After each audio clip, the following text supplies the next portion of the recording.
Je vous salue tous dans le merveilleux et magnifique nom du Seigneur Jésus-Christ.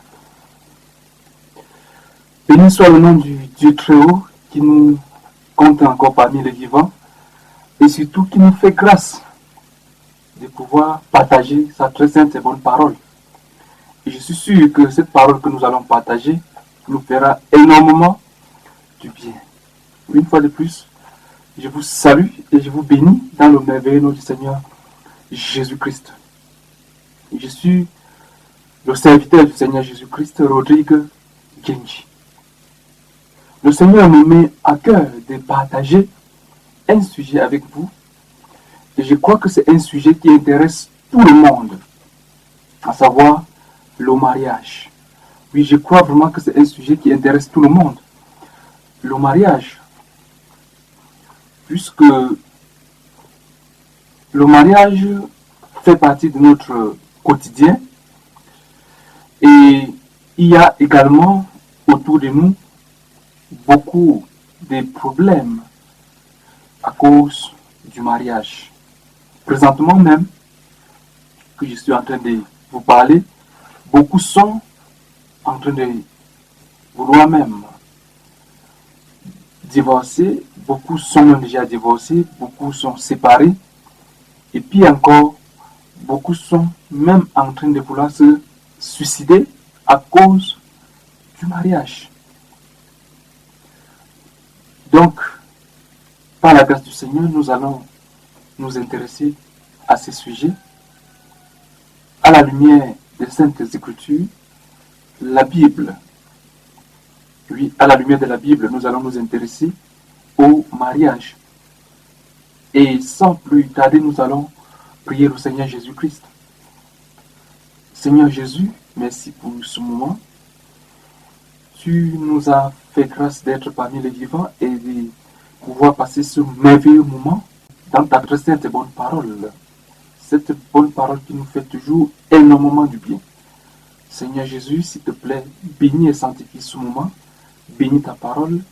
Bénis ces multitudes qui sont en train d'écouter ce message où qu'elle se trouve sur la surface de la terre. Merci Seigneur parce que tu es vivant. Ta parole est également vivante. Tu es certainement au total contrôle. Merci pour les uns et les autres qui seront bénis au travers de cet enseignement. Que toute la gloire te revienne à toi seul, Seigneur Jésus-Christ, maintenant et pour des siècles et des siècles. Alléluia. Amen. Amen. C'est un sujet très très intéressant, à savoir le mariage, bien entendu, comme je l'ai dit tout à l'heure.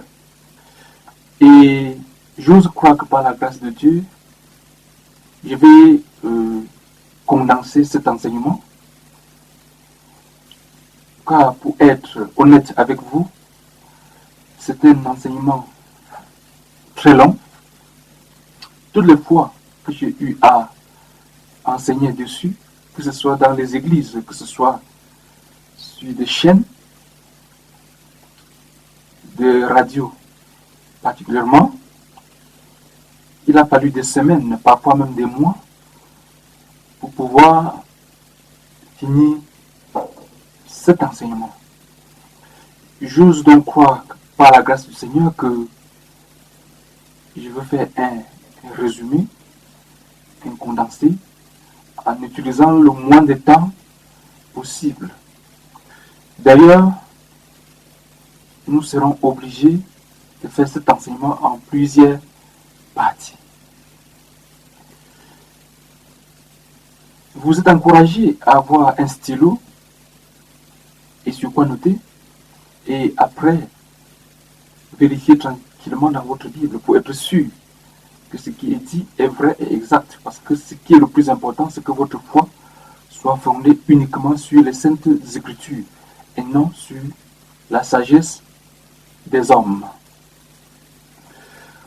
Le mariage est une institution divine. Oui, le mariage a été institué par Dieu.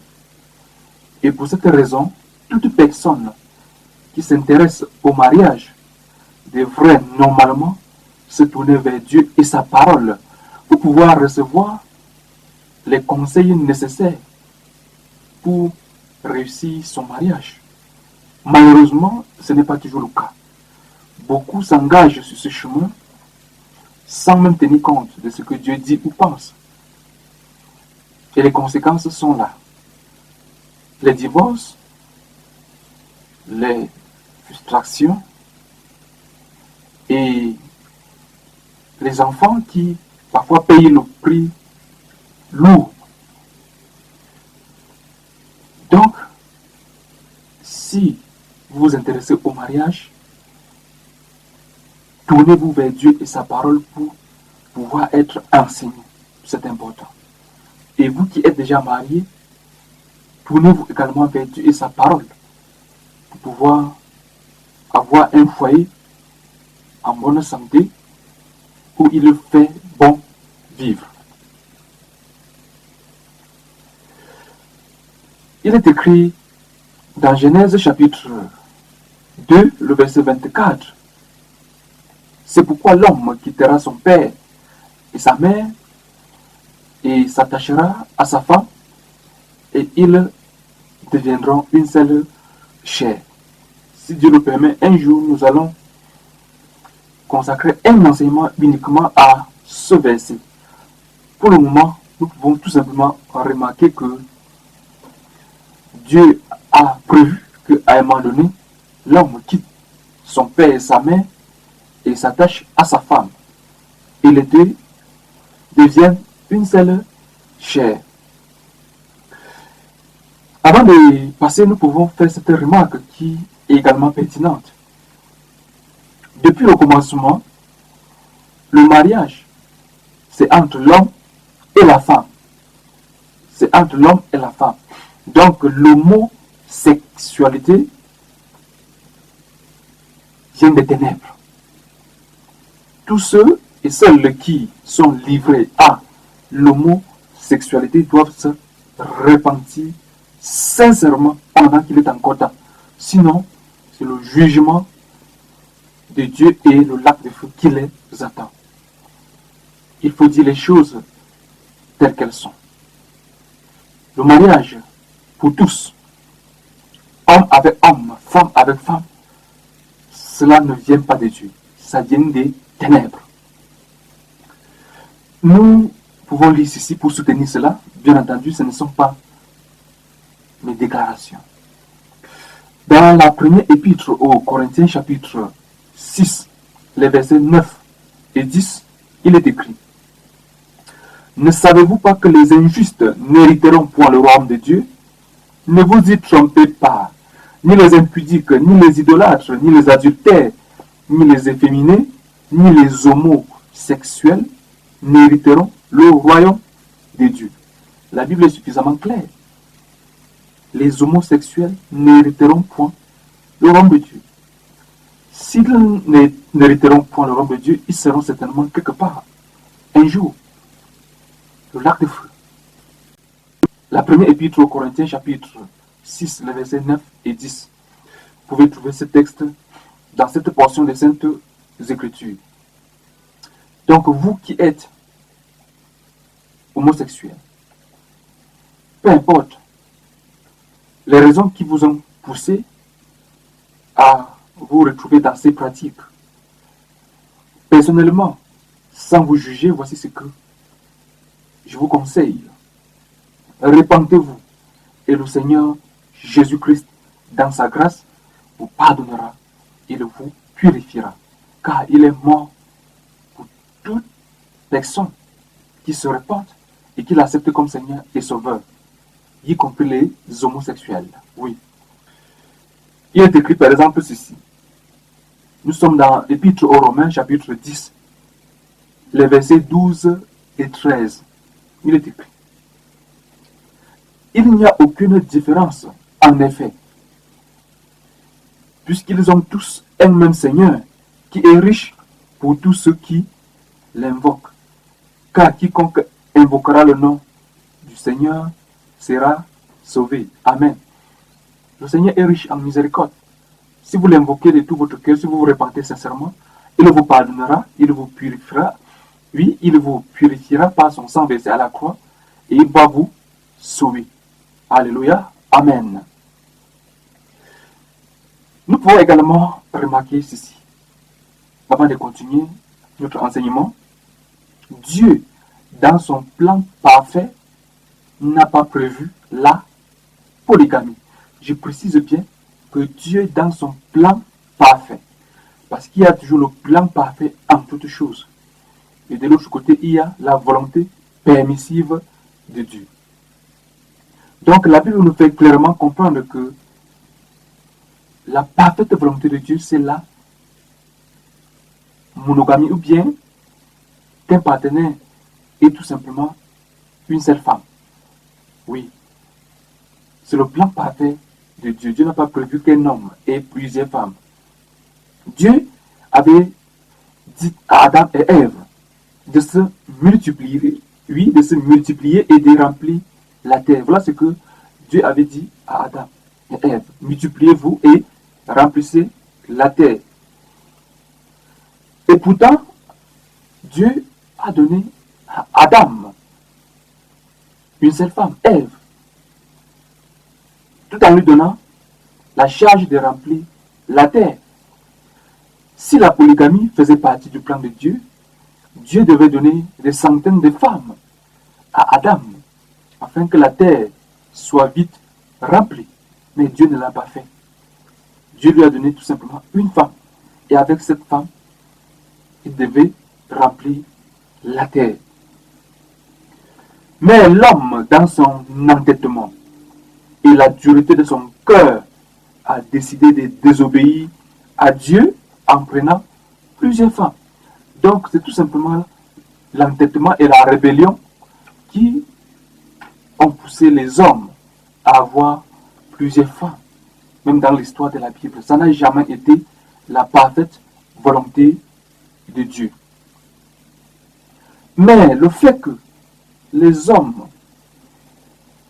que ce soit aujourd'hui ou hier, ou même demain, épousent ou épouseront plusieurs femmes, ne change rien sur la parfaite volonté de Dieu.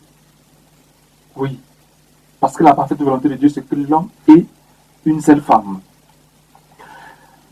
Et dans certains cas, l'homme qui a plusieurs femmes doit se séparer de certaines femmes s'il veut mettre sa vie en règle avec Dieu. Mais je souligne, il faut être extrêmement vigilant et prudent et en étudiant cas par cas, parce que c'est un dossier très très délicat.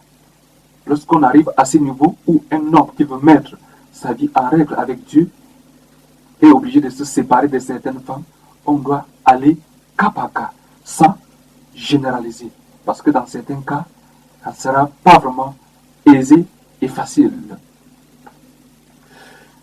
Mais la bonne nouvelle aussi, c'est que même les polygames ont leur place dans la maison de Dieu et dans son royaume, s'ils se repentent comme tout le monde et croient au Seigneur Jésus-Christ. Oui, Jésus est prêt à pardonner même les polygames et non seulement les pardonner, les purifier et les sauver également. Donc, les polygames ont leur place dans l'église du Seigneur et dans le royaume des cieux. Seulement, un polygame ne peut pas être ancien d'église. Nous pouvons soutenir cela avec cette portion des Saintes Écritures. Nous sommes dans la première épître à Timothée, chapitre 3, les 2 premiers versets. Nous pouvons aussi lire Tite, chapitre 1er, les versets 5 et 6. Il est écrit ici, dans la première épître à Timothée, chapitre 3, les 2 premiers versets. Cette parole est certaine. Si quelqu'un aspire à la charge d'évêque, évêque c'est également ancien, c'est la même chose. ou presbytre. Si quelqu'un aspire à la charge d'évêque ou ancien, il désire une œuvre excellente. Il faut que l'évêque ou l'ancien soit irréprochable et mari d'une seule femme. On peut même s'arrêter là. Les polygames ont leur place dans l'église du Seigneur s'ils se répandent, mais ils ne peuvent pas être anciens d'église. Nous allons continuer dans notre sujet. Nous sommes en train de parler du mariage à la lumière de la Bible, les Saintes Écritures, la parole de Dieu. Toi qui n'es pas encore marié et qui veux te marier, je voudrais te poser cette question très très importante. Pourquoi est-ce que tu veux te marier? La réponse à cette question est très très importante. Parce que les gens se marient pour de diverses raisons. Parfois, les raisons ne sont pas du tout bonnes. Il y a des gens qui se marient juste pour être comme les autres. Pour qu'on dise que eux aussi, elles aussi, elles sont mariées. Il y a les gens qui se marient à cause de la pression.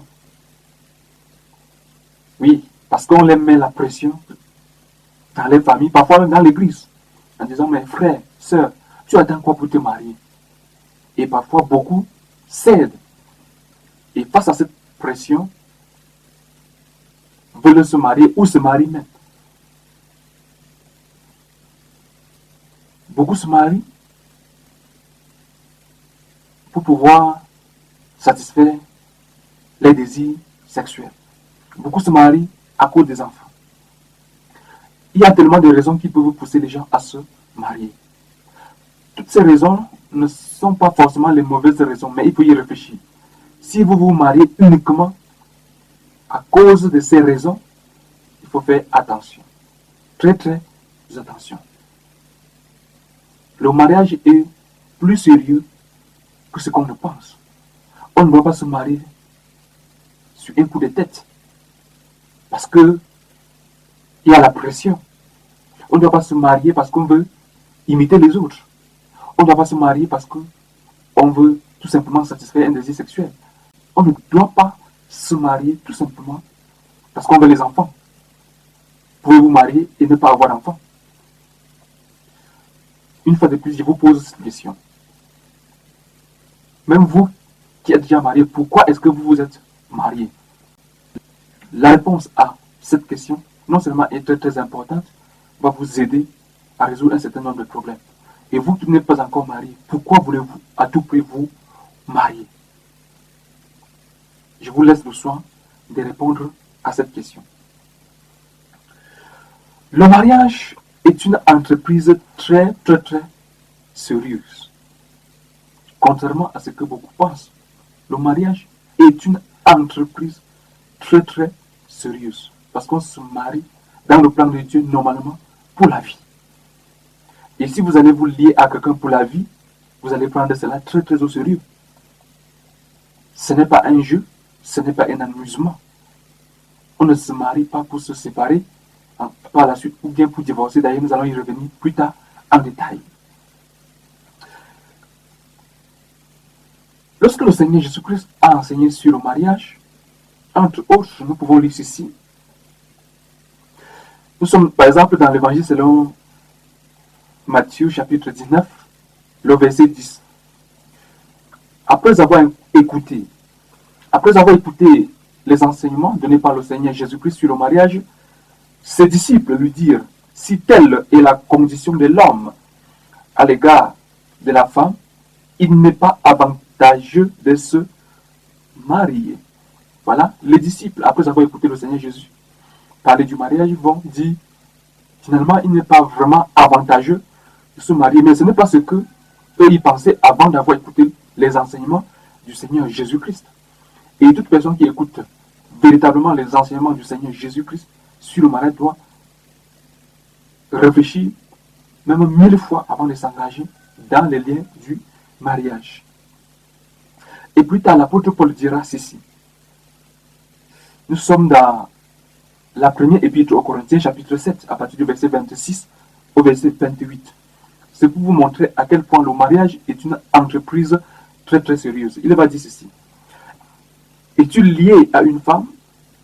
Ne cherche pas à rompre ce lien. Vice versa, bien sûr. Es-tu lié à une femme? Ne cherche pas à rompre ce lien. Je dis vice versa. Es-tu lié à un homme? Ne cherche pas à rompre ce lien. N'es-tu pas lié à une femme ou à un homme? Ne cherche pas une femme, ne cherche pas un homme. Si tu t'es marié, tu n'as point péché. Si la Vierge s'est mariée, elle n'a point péché. Mais, ces personnes auront des tribulations dans la chair et je voudrais vous les épargner. Le Seigneur, par la bouche de l'apôtre Paul, nous dit clairement que toute personne qui est mariée sur cette terre aura les souffrances, que vous le vouliez ou pas. Donc, il y a des tribulations, des épreuves, des souffrances liées au mariage. Et vous devrez le savoir avant de vous engager dans les liens du mariage ou dans ce lien du mariage. Si vous venez de commencer à suivre cet enseignement, nous sommes en train de parler du mariage à la lumière de la Bible, les Saintes Écritures. Un jour, le Seigneur Jésus-Christ va dire ceci. Car lequel de vous, s'il veut bâtir une tour, ne s'assit d'abord pour calculer la dépense et voir s'il a de quoi la terminer. De peur qu'après avoir posé les fondements, il ne puisse l'achever et que tous ceux qui le verront ne se mettent à le railler. Le Seigneur Jésus-Christ dit que normalement une personne qui sait ce qu'elle fait doit souvent réfléchir avant de s'engager dans un certain nombre de choses. Parce qu'il ne suffit pas de commencer, il faut pouvoir terminer. D'ailleurs, le sage roi Salomon dira dans Ecclésiaste, la fin d'une chose vaut mieux que son commencement. Donc, il ne faut pas seulement commencer le mariage, il faut être sûr qu'on doit finir ensemble. Voilà pourquoi il faut réfléchir correctement avant de s'y engager. Le mariage, en réalité, est réservé aux personnes matures. Donc, les bébés, les enfants, quand il parle de bébés, les enfants, ce sont ces personnes qui peuvent avoir même des trentaines d'années, des quarantaines, des cinquantaines, mais qui sont toujours bébés dans leur esprit, dans leur tête. Le mariage est fait pour des personnes responsables de leurs actes, des personnes qui assument le choix de leurs actes. Le verset que nous avons lu au début de cet enseignement, qui dit ceci, c'est pourquoi l'homme quittera son père et sa mère et s'attachera à sa femme. Et ils deviendront une seule chair. Le fait de quitter, par exemple, ses parents pour s'attacher à son partenaire montre que désormais on est responsable de ses actes. On est désormais une personne majeure, capable de prendre des responsabilités et de les assumer. Oui, capable de poser les actes et de les assumer. Malheureusement, beaucoup n'assument pas les conséquences de les actes. Beaucoup n'assument pas cela, surtout dans le cadre du mariage. Beaucoup sont prêts à claquer la porte dès qu'il y a des petites difficultés. Non, non. Si vous n'êtes pas une personne prête à assumer les conséquences de vos actes, ne vous mariez pas du tout. Le mariage est fait pour des personnes matures. Donc, toute personne qui s'engage dans le mariage doit assumer ses responsabilités. C'est très important. Nous allons évoluer dans notre enseignement et nous allons parler maintenant du choix du conjoint. C'est également un aspect important. Si le Seigneur le permet, un jour, un enseignement sera consacré uniquement à ce sujet-là, à savoir le choix du conjoint. Mais en attendant, nous pouvons retenir ceci. C'est très très important. Construire une vie de couple, c'est un peu comme construire une maison. Retenez très bien cela. Construire une vie de couple, c'est un peu comme construire une maison. Et pour que celle-ci tienne debout, retenez, il faut un bon terrain, des matériaux de bonne qualité, un bon architecte et un bon maçon. C'est facile à comprendre. Pour construire son couple, il faut avoir trouvé le bon architecte. Et c'est Dieu, car c'est lui qui est le concepteur du mariage. Donc il faut d'abord vous tourner vers le concepteur du mariage, car c'est lui le bon architecte, Dieu. Si vous voulez vous marier, ou bien si vous vous êtes marié, sans vous tourner vers Dieu, c'est une erreur très très grave. Mais vous pouvez toujours vous racheter pendant qu'il est encore temps. Ensuite, il est important de choisir ensemble. Donc, asseyez-vous ensemble avant de vous engager dans les liens du mariage. Asseyez-vous ensemble, choisissez le bon terrain. Le bon terrain sur lequel vous allez construire votre vie de couple. Ce bon terrain, c'est quoi? C'est celui de nos croyances. Si par exemple, vous ne croyez pas la même chose dans le domaine religieux, pour me faire comprendre, comment est-ce que vous comptez bâtir une vie de couple stable? Vous deviez d'abord discuter. À ce niveau, être sûr que vous voyez dans la même direction en ce qui concerne même vos croyances. Si vous ne vous entendez pas déjà même au niveau de la croyance, comment est-ce que vous allez vous en sortir? Ça ne sera pas vraiment facile de vous en sortir. À moins que vous fassiez semblant. En faisant semblant, vous vous trompez vous-même. Vous ne trompez personne. Et après le mariage, tout cela va surgir.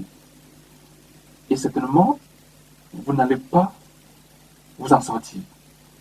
Donc, il est important de choisir ensemble le bon terrain, celui de nos croyances, de nos valeurs communes. Oui, nous avons des valeurs. Et il faut être sûr que nous avons des valeurs communes. Parce que c'est cela qui va nous permettre de construire sur des bases solides. Si déjà vous ne vous entendez pas par rapport à un certain nombre de choses, par rapport à certains principes, et que malgré cela, vous vous engagez tout de même sur ce chemin du mariage, vous êtes en train de vous séduire vous-même. Vous n'irez nulle part avec cela. Et ce que je dis là est valable pour tout le monde. Que vous soyez chrétien ou pas, vous deviez vous asseoir et discuter sérieusement sur beaucoup de choses, surtout sur des points sur desquels vous ne vous entendez pas du tout. Et essayez de vous entendre avant de franchir le prochain pas. Parfois, beaucoup se disent, après le mariage, tout va se régler. Et après le mariage, c'est exactement le contraire qui se produit. Il y a beaucoup de choses qui ne se régleront jamais dans le mariage tant que vous n'avez pas discuté sérieusement avant de vous engager dans les liens du mariage. Et après cela, c'est-à-dire, nous sommes là dans la préparation, le choix du conjoint. Si vous avez déjà eu la grâce de vous tourner vers le bon architecte, le concepteur du mariage qui est Dieu, si vous êtes assis, oui, avec votre partenaire, votre conjoint, votre conjointe, votre futur, je vais dire votre futur partenaire, votre future conjointe, oui, si vous vous êtes déjà assis et que vous avez discuté sérieusement, sur le terrain d'entente concernant vos croyances, concernant vos valeurs, vos principes. Et si vous avez pu vraiment vous entendre correctement, vous pouvez franchir le prochain pas. Vous pouvez désormais vous engager. Nous allons continuer. Cette fois-ci, c'est un conseil aux chrétiens. Le mariage concerne tout le monde, les chrétiens et les non-chrétiens. Mais il y a des conseils particuliers que la Bible donne aux chrétiens. Il est écrit par exemple ceci, dans 2 Corinthiens, deuxième épître aux Corinthiens chapitre 6, les versets 14 et 15. Ne vous mettez pas avec les infidèles sous un joug étranger, car quel rapport y a-t-il entre la justice et l'iniquité? Ou qu'y a-t-il de commun entre la lumière et les ténèbres? Quel rapport y a-t-il entre Christ et Bélial? Ou quel part a le fidèle avec l'infidèle? Donc la Bible est en train de nous dire que dans un certain nombre de choses, il n'y a pas de rapport entre le croyant et le non-croyant. Si vous êtes croyant ou croyante et que vous décidez tout de même de vous lier à une personne qui ne croit pas en Dieu comme vous, qui n'a pas les mêmes valeurs chrétiennes que vous, c'est un grand risque que vous êtes en train de prendre. Un très grand risque. Beaucoup disent souvent, je vais l'épouser et après je vais lui prêcher l'évangile, il va se convertir ou bien elle va se convertir. La Bible n'a jamais enseigné cela. Pourquoi ne laissez-vous pas que cette personne se convertisse d'abord avant que vous ne vous engagiez avec lui dans les liens du mariage? Dire que je vais l'épouser et après je vais lui prêcher l'évangile, il ou elle va se convertir, c'est se séduire tout simplement. Tous les cas que j'ai eu à voir de mes propositions, c'est exactement le contraire qui s'est produit. Ces personnes ne se sont jamais converties, ont été vraiment des sources, des murmures et des problèmes pour le partenaire qui est chrétien. Et Amos chapitre 3, le verset 3 nous dit ceci: deux personnes marchent-ils ensemble sans en être convenus? Vous voyez? Est-ce que deux personnes peuvent marcher ensemble sans tomber d'accord par rapport à un certain nombre de choses? Et cela est très vrai dans le cadre du mariage. Vous deviez être d'accord par rapport à un certain nombre de choses avant de vous engager. Si vous croyez à un certain nombre de choses et que votre partenaire ne croit pas, et que malgré tout vous prenez la décision de vous lier à cette personne, préparez-vous à souffrir terriblement. Et le problème, c'est vous. Ce n'est pas votre partenaire qui n'est pas chrétien. Parce que la personne qui n'est pas chrétienne n'est pas obligée de faire un certain nombre de choses. Parce que cette personne ne se soumet pas à la parole de Dieu. Mais toi qui es chrétien, tu es obligé de te soumettre à la parole de Dieu par rapport à un certain nombre de choses. Donc il faut réfléchir sérieusement, vous qui êtes enfant de Dieu, avant de vous engager dans les liens du mariage avec n'importe qui et n'importe comment. Faites très très attention.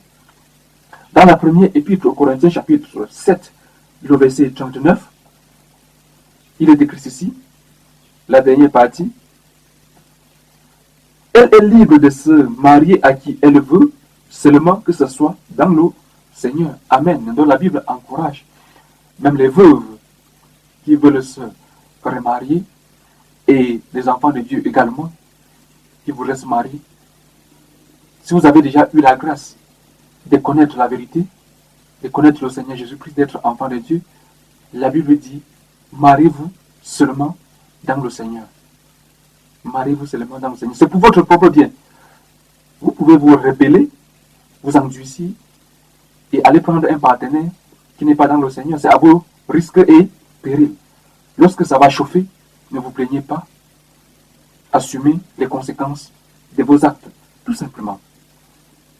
Et même dans le Seigneur, on doit beaucoup chercher la volonté de Dieu. Oui, dans la prière. Même dans le Seigneur, ce n'est pas évident. Il faut chercher vraiment la face de Dieu dans la prière pour pouvoir être sûr que la personne avec qui vous allez vous marier vraiment est une personne avec qui vous êtes vraiment compatible. Beaucoup qui sont mariés parfois souffrent et se séparent et divorcent même à cause d'incompatibilité. Dans l'Épître aux Romains chapitre 12, le verset 2, nous pouvons par exemple lire ceci. Ne vous conformez pas au siècle présent, mais soyez transformés par le renouvellement de l'intelligence, afin que vous discerniez quelle est la volonté de Dieu, ce qui est bon, agréable et parfait. Amen. Donc Dieu nous encourage à être ces personnes qui recherchent non seulement la volonté de Dieu, surtout ce qui est bon. Par exemple, le fait que tu te maries dans le Seigneur, c'est déjà bon, c'est la volonté de Dieu. Mais la personne maintenant avec qui tu dois te marier, il faut chercher ce qui est agréable au Seigneur et même ce qui est parfait. Donc il faut beaucoup prier et beaucoup chercher la face de Dieu avant de s'engager dans la ligne du mariage, dans le choix du partenaire, même en tant que chrétien, même dans l'église du Seigneur. Parce que nous avons vu même beaucoup de chrétiens se marier, mais toujours dans les disputes, les querelles, à cause d'incompatibilité. Donc, prenez cela très très au sérieux. Et pendant que vous serez en train de chercher la face de Dieu, pour vous qui n'êtes pas encore mariés, que le Seigneur vous bénisse abondamment et vous conduise à faire le bon choix. Amen. Nous sommes toujours en train de parler du mariage à la lumière des Saintes Écritures, la Bible. Nous allons parler des fiançailles. Les fiançailles. Les fiançailles, ce n'est pas encore le mariage. Et par conséquent, les fiancés n'ont pas le droit d'habiter ensemble, ni avoir les relations sexuelles. Beaucoup ne le savent pas. Oui, les fiançailles, ce n'est pas encore le mariage. C'est ce temps qui permet aux fiancés de mieux se connaître avant de s'engager définitivement dans le lien du mariage. Car après le mariage, il n'y a plus de marche en arrière. Alors que les fiançailles peuvent bien se rompre si on se rend compte qu'une relation vraie, sincère et durable n'est pas possible avec son fiancé ou sa fiancée à cause d'incompatibilité. On peut bien rompre les fiançailles, ce n'est pas un péché. Voilà pourquoi on ne doit pas coucher ensemble ni habiter ensemble pendant la période des fiançailles, parce que les fiançailles peuvent se rompre et doivent même se rompre si on se rend compte que une relation vraie et durable n'est pas possible avec son fiancé ou avec sa fiancée. Oui. Donc, les fiançailles, c'est tout simplement promesse de mariage et non le mariage. Il ne faut pas confondre. Il ne faut pas confondre. Les fiançailles, c'est aussi cette période très très importante que les fiancés doivent exploiter pour choisir le bon terrain. Oui, nous avons parlé de cela tout à l'heure. Oui, les fiançailles, c'est aussi cette période très très importante que les fiancés doivent exploiter pour choisir le bon terrain, c'est-à-dire celui de leurs croyances, de leurs valeurs communes, parce que c'est cela qui va leur permettre, oui, de construire sur des bases solides. Donc, pendant les périodes de fiançailles, ne vous empressez pas seulement à vous embrasser et à coucher ensemble. Il y a mieux à faire que cela. Réfléchissez correctement sur votre futur. C'est très très important. Il y a un verset de la Bible que nous allons lire et que nous allons essayer de tirer des leçons dans ce verset.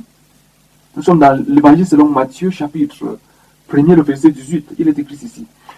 Voici de quelle manière arriva la naissance de Jésus-Christ. Marie, sa mère, ayant été fiancée à Joseph, se trouva enceinte par la vertu du Saint-Esprit avant qu'ils eussent habité ensemble. Amen. À ce niveau, voilà l'exemple à suivre. Marie était fiancée à Joseph, mais ils n'habitaient pas encore ensemble. Parce que les fiançailles, ce n'était pas encore le mariage. Le fiançailles, ce n'est pas le mariage. Donc, vous pouvez être bien fiancé, mais vous n'avez pas le droit d'habiter ensemble. N'en parlons plus de coucher ensemble. Vous qui êtes fiancés et qui couchez tous les jours ensemble, repentez-vous. Repentez-vous sincèrement. C'est le péché aux yeux de Dieu.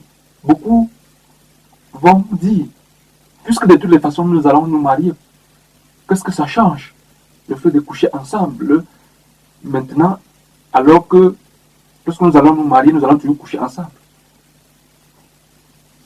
Il faut savoir patienter. La Bible nous dit que il y a un temps pour tout. Il y a un temps pour tout. Imaginez un enfant qui vole sa propre nourriture. Imaginez. Même si c'est sa propre nourriture, il a volé. Parce qu'on ne doit pas voler, le vol est interdit. Le fait que vous couchiez avec cette personne, alors que vous n'êtes pas encore marié, c'est un peu comme si vous êtes en train de voler, en quelque sorte. N'en parlons plus s'il arrive maintenant que pour des multiples raisons, vous ne pouvez plus vous marier. En fait, retenez tout simplement, peu importe les raisons que vous pouvez évoquer pour justifier le fait que vous couchiez ensemble pendant les fiançailles, sachez que la parfaite volonté de Dieu, c'est que vous vous absteniez, c'est que vous ayez les relations sexuelles uniquement dans le cadre du mariage. Les fiançailles, c'est pour vous préparer sérieusement. Ce n'est pas pour coucher ensemble. Ce n'est pas pour habiter ensemble. Dans le mariage, vous aurez tout le temps pour cela.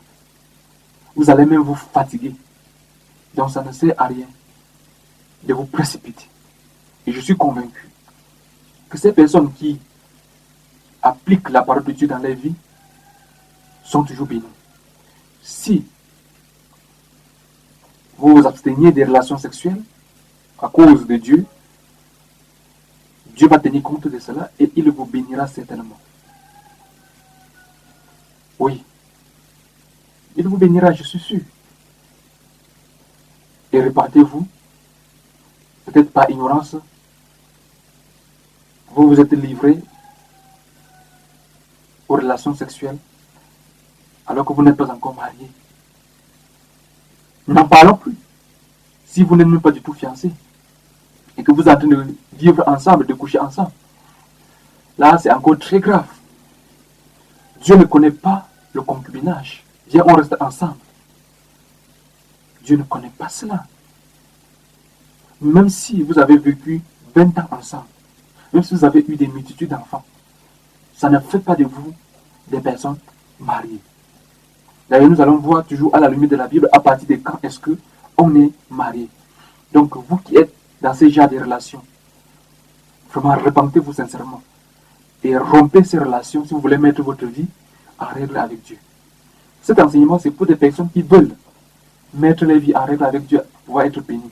Mais si vous n'avez pas l'intention d'obéir à Dieu, cet enseignement ne vous concerne même pas. Vous pouvez vivre comme bon vous semble, tout en étant prêt à assumer les conséquences de vos actes, le moment venu. Mais si vous voulez que Dieu soit avec vous, que Dieu vous bénisse dans tout ce que vous faites, faites les efforts de mettre votre vie en règle avec lui. Faites vraiment les efforts si vous voulez être béni par Dieu. Mettez votre vie en règle avec Dieu et vous allez être béni. Je suis sûr, 100%. Donc toi, jeune homme, toi jeune fille, il faut te séparer de cet homme, de ce garçon. Ce n'est pas la volonté de Dieu, c'est la fornication, tout simplement. Il ne faut pas vous laisser influencer par ce que vous voyez dans les séries télé. C'est de la fiction. Ce n'est pas en regardant la télé que nous allons être instruits. C'est en nous tournant vers Dieu et sa parole. Donc tout ce que vous voyez à la télé, c'est du n'importe quoi. Copains, copines qui couchent ensemble, ça ne vient pas de Dieu. Ça ne vient pas de Dieu. C'est la fornication. Et la Bible nous dit, les adultères et même les fornicateurs n'entreront pas dans le royaume des cieux. Donc repentez-vous, convertissez-vous, abandonnez ces choses. Dieu aura pitié de vous, il vous pardonnera, il vous purifiera par le sang versé à la croix. Vraiment, je vous encourage, jeunes gens. Je sais que ce n'est pas facile, mais c'est possible. Au nom du Seigneur Jésus-Christ, de vivre chaste, de vivre dans la sainteté, jusqu'au jour de son mariage. D'ailleurs, sans plus tarder, avant de mettre un terme à la première partie de cet enseignement, nous allons parler de ce qu'il faut faire pour pouvoir se maintenir chaste, pour pouvoir se maintenir dans la sainteté en tant qu'une personne vierge ou célibataire.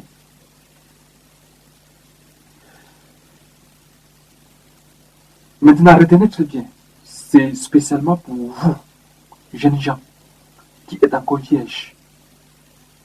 Écoutez ceci. Écoutez très bien ceci.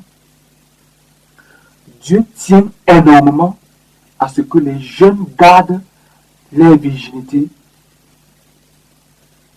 et même aillent en mariage étant encore vierge. Retenez cela une fois pour toutes.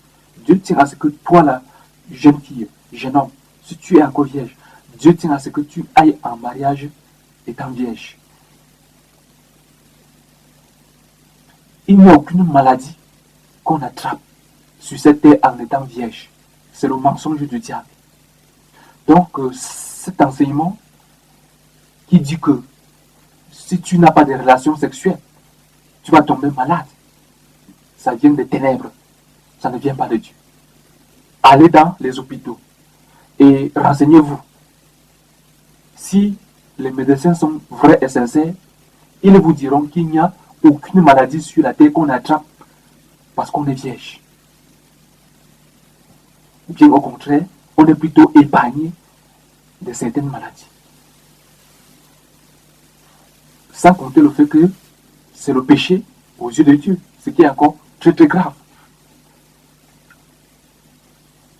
Retenez que en Israël, une femme qui perdait sa virginité devait tout simplement être lapidée. C'est pour dire à quel point Dieu tenait vraiment à ce que les jeunes gens gardent leur virginité. Imaginez une personne qui devait être lapidée tout simplement parce qu'elle a perdu sa virginité, parce qu'elle a couché avec un homme, alors qu'elle n'est pas mariée. Nous pouvons lire cela dans Deutéronome chapitre 22, à partir du verset 13 au verset 21. C'est une longue lecture. Je vous donne juste la référence. Vous pouvez lire. Je peux juste lire à partir de la fin. Nous pouvons lire ceci. J'ai dit Deutéronome 22, à partir du verset 13 au verset 21. C'est une longue lecture et j'ai dit que je veux prendre jusqu'à un certain niveau pour gagner un temps. Mais si le fait est vrai, si la jeune femme ne s'est point trouvée vierge, on fera sortir la jeune femme à l'entrée de la maison de son père. Elle sera lapidée par les gens de la ville et elle mourra parce qu'elle a commis une infamie en Israël en se prostituant dans la maison de son père. Tu ôteras ainsi le mal du milieu de toi. Parole du Seigneur. À ce niveau, au niveau de la moralité, et en tant que principe, Dieu n'a pas changé. C'est vrai qu'aujourd'hui nous sommes sous la grâce. Et étant sous la grâce, on ne doit plus lapider les gens. Mais en tant que principe moral, Dieu n'a pas changé. Dieu encourage les gens à garder leur virginité jusqu'au jour de leur mariage. Oui. Donc même si le Seigneur Jésus est venu avec la grâce et qu'on ne doit plus lapider les gens, il y a des principes de Dieu qui ne changent pas du tout. Oui. Dieu tient à ce que les gens se conservent purs et restent vierges jusqu'au mariage. D'ailleurs, quand on dit jusqu'au mariage, ce n'est même pas obligé que l'on se marie. Nous allons également y revenir plus tard. La Bible dit clairement qu'on peut aussi se conserver pur pour le Seigneur. Oui. Par exemple, nous pouvons lire ceci dans la première épître aux Corinthiens, chapitre 7, le verset 34. Il y a de même une différence entre la femme et la vierge. Celle qui n'est pas mariée s'inquiète des choses du Seigneur, afin d'être sainte de corps et d'esprit. Alléluia. Donc la Bible nous dit que même cette personne qui n'est pas mariée peut se consacrer au Seigneur et veille afin d'être sainte de corps et d'esprit. Alléluia. Donc ne serait-ce que pour le Seigneur, gardez-vous purs. Alléluia. Alléluia. La Bible compare aussi l'Église à une vierge. Oui, la Bible compare son Église, c'est-à-dire l'ensemble de tous les enfants de Dieu, de tous les chrétiens nés de Dieu, nés de nouveau sur la terre. La Bible compare cette Église à une fiancée vierge qui doit se garder pure pour Jésus, son Seigneur et son époux. Alléluia, c'est une parenthèse. Église du Seigneur, tu ne dois pas te prostituer n'importe comment à toutes sortes de doctrines. Et toi, enfant de Dieu, tu ne dois pas vraiment vivre n'importe comment. Parce qu'en vivant n'importe comment, tu es comparé à une vierge, à une fiancée qui se prostitue.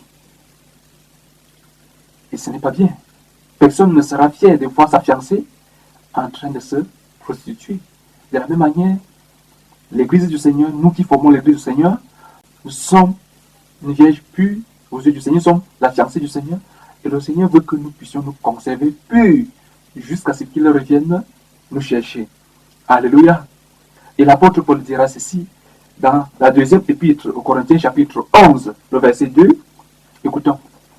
Car je suis jaloux de vous d'une jalousie de Dieu, parce que je vous ai fiancé à un seul époux, pour vous présenter à Christ comme une vierge pure. Alléluia, alléluia. Le Christ revient chercher une vierge pure, une église pure, sans tache, sainte, irréprochable. Oui, c'est ce qui est écrit dans l'épître de Paul aux Éphésiens chapitre 5, à partir du verset 25 et la suite, que l'église que le Christ revient chercher, c'est une église glorieuse, sans tache ni ride, sainte et irréprochable. Alors c'est pour t'encourager, toi, mon frère et ma soeur, à te séparer de toute forme de péché, toute forme d'iniquité. Tu es, aux yeux de Dieu, comme une vierge qui doit se conserver pure pour son époux, qui est le Seigneur Jésus-Christ. Alléluia. Amen. Et maintenant, s'il est arrivé que tu te souilles, que tu aies des relations sexuelles en mariage, répands-toi. Tout simplement, le Seigneur aura pitié de toi. Il te pardonnera, il te purifiera. C'est vrai que peut-être les conséquences peuvent rester, mais le Seigneur est prêt à te pardonner si tu te repens sincèrement. Et si tu rompes ces relations qui n'honorent pas Dieu, Dieu aura pitié de toi, il va te pardonner et il va te purifier.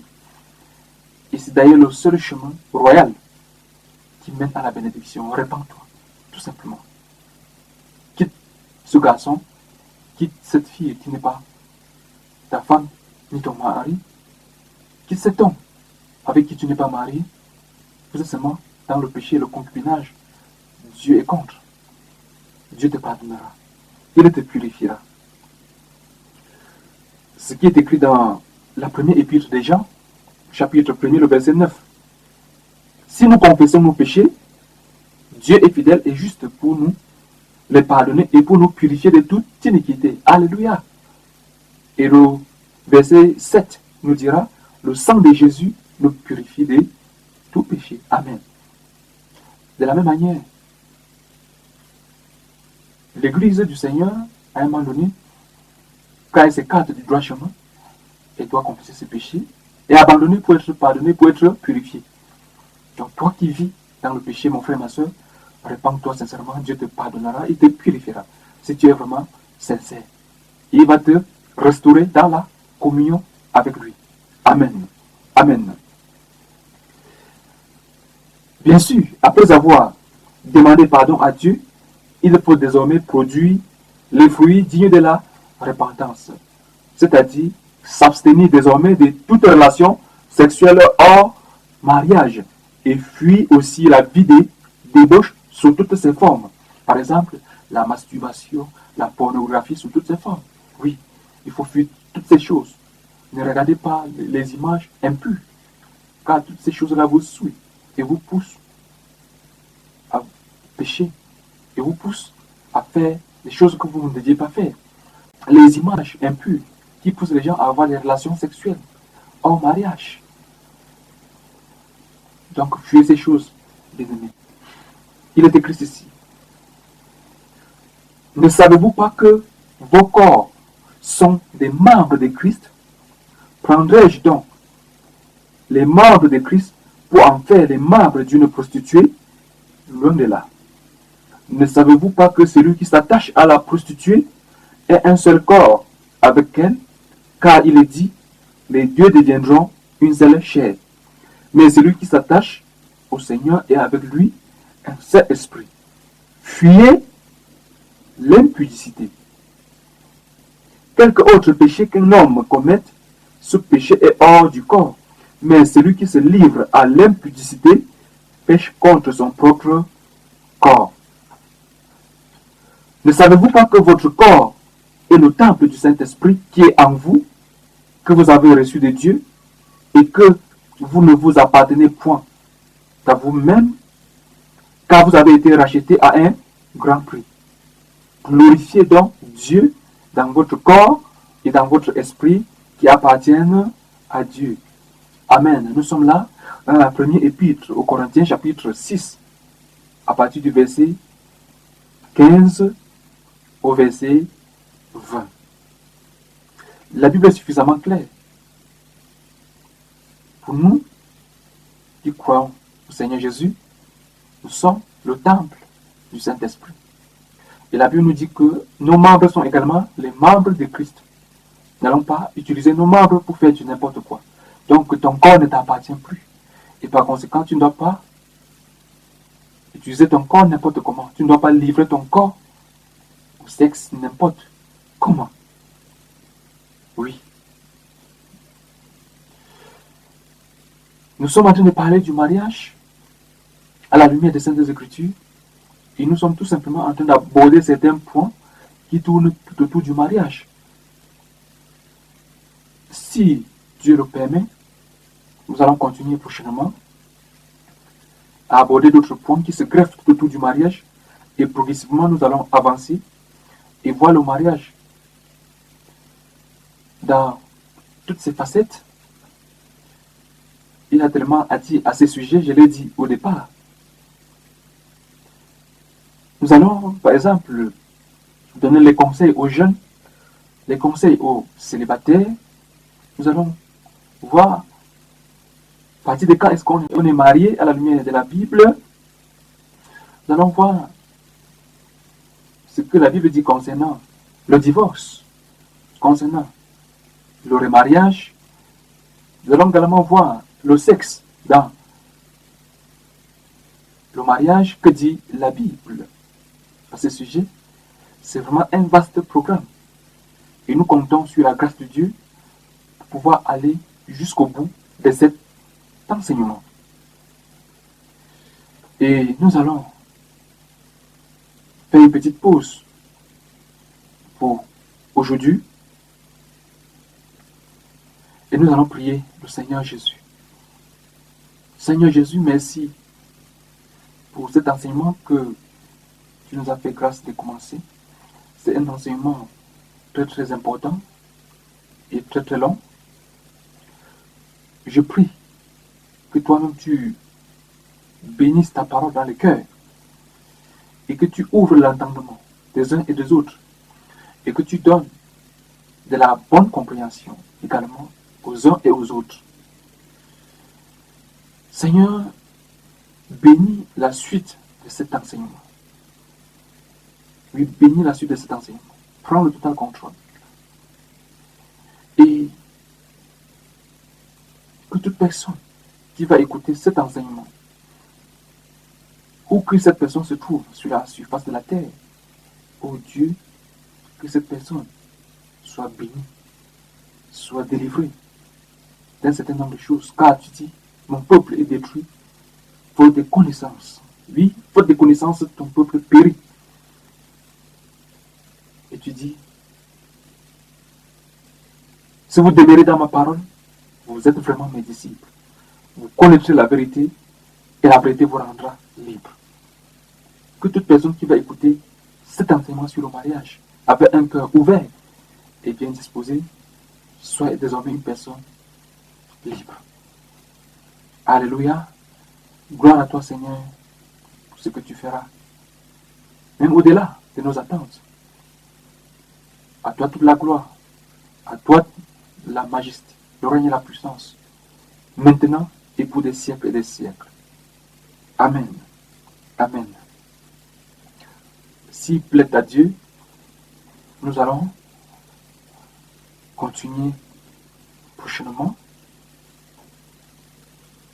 à nous intéresser toujours à ce sujet qui est très très important, à savoir le mariage dans ses différentes facettes.